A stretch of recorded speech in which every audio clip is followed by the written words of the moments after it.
नहमदुहु व नसल्ली अला रसूलिहिल करीम। सियालकोट से सवाल ये आया कि यजीद पलीत की हुकूमत कितने साल रही। तो इस हवाले से जी मेरा फतवा भी मौजूद है। फतवा इंशाल्लाह सोशल मीडिया पर, व्हाट्सएप पर, दीगर जगहों पर शेयर कर दूँगा।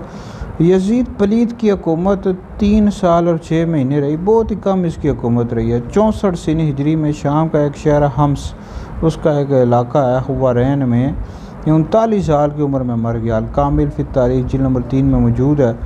तो ये बदबख्त बदनसीब आले रसूल का दुश्मन था। इसने सरकार से इतने इमाम हुसैन रज़ी अल्लाह ताला अन्हु और करबला के शुहदा को शहीद करवाया, उन पर बहुत जुल्म व सितम किए। तो ये आले रसूल का दुश्मन था। और जो बंदा भी सरकार इमाम हुसैन और आले बैत से बुग़्ज़ रखता है, ऐसे बंदे को नासबी कहा जाता है और ऐसा बंदा दोज़खी है।